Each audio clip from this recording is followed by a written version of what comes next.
Siapakah pemuda gagah dan kakek berjenggot itu? Ya, ternyata mereka adalah orang yang sama.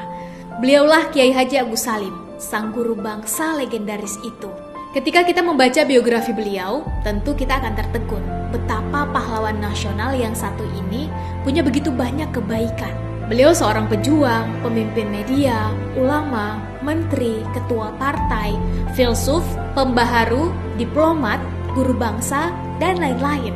Kecerdasannya tentu tak perlu dipertanyakan lagi. Beliau lulusan terbaik HBS, mengalahkan keturunan Belanda, Eropa, dan Asia Timur. Kiai Haji Agus Salim adalah seorang poligon, orang yang menguasai belasan bahasa, bahasa Belanda, Arab, Inggris, Jepang, Prancis, Jerman, Mandarin, Latin, dan Turki. Ia juga menguasai beberapa bahasa daerah, seperti bahasa Melayu, Minang, Jawa, dan Sunda. Semua kepiawaiannya itu berguna saat beliau memimpin delegasi Indonesia dalam berbagai perundingan dan misi diplomasi.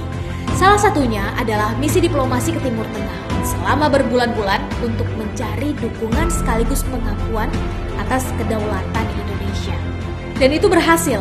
Berkat kepandaiannya dalam berdiplomasi, maka Indonesia mendapatkan pengakuan secara de jure resmi sebagai negara berdaulat oleh Mesir, Lebanon, Suriah, Arab Saudi, dan Irak. Ya, itulah jasa Kiai Haji Agus Salim, guru besar bangsa yang dalam perjalanannya selalu mumpuni mengambil peran penting, seperti ketika perjanjian Linggarjati, Renville, sidang ILO di Jenewa, juga sidang Dewan Keamanan PBB. Kunjungan-kunjungannya ke berbagai negara sebagai tamu undangan, seperti ketika ke Belanda dan Inggris, juga ketika menjadi dosen tamu di Amerika, menyisakan banyak kesan kekaguman kepadanya. Dalam buku 100 tahun Haji Agus Salim setebal 484 halaman, kita juga bisa menemukan banyak pujian tulus dari mereka yang mengenalnya. Bung Karno berkata, "Saya pernah meneguk air yang diberikan oleh Haji Agus Salim sambil ngesot di bawah kakinya."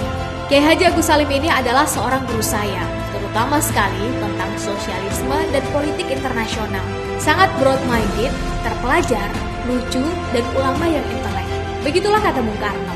Hamka berkata, itulah manusia yang nilainya sama dengan sejuta manusia, bahkan lebih. Jarang-jarang Tuhan memberikan manusia semacam itu dalam alam ini, apalagi kepada suatu bangsa. Profesor Semmerhorn dalam catatan hariannya, 14 Oktober 1946 menulis, orang tua yang sangat pandai ini adalah seorang yang sangat jenius dalam hal bahasa. Ia dapat berbicara dan menulis dengan sangat sempurna, setidaknya dalam 9 bahasa, dan mempunyai hanya satu kelemahan, yaitu selama dalam hidupnya melarat. Demikianlah tulis Profesor Semmerhorn. Ya, Kiai Haji Agus Salim adalah seorang yang bisa dikatakan hidup melarat. Dengan semua kepandaian dan jasa yang dimilikinya, tentu mudah bagi beliau untuk hidup mewah. Tapi beliau lebih memilih untuk pindah dari rumah kontrakan dari satu gang sempit ke gang sempit lainnya, demi menjaga totalitas dan keikhlasan dalam pengabdian. Leiden is legend. Pemimpin adalah tentang berani menderita, bukan tentang berapa rupiah yang kau dapat dari negara, tapi apa yang kau berikan untuk negara. Dan itulah yang membuat kawan maupun lawan segan dan simpati padanya. Selamat jalan sang guru bangsa. Amal dan jasamu teladan abadi sepanjang masa.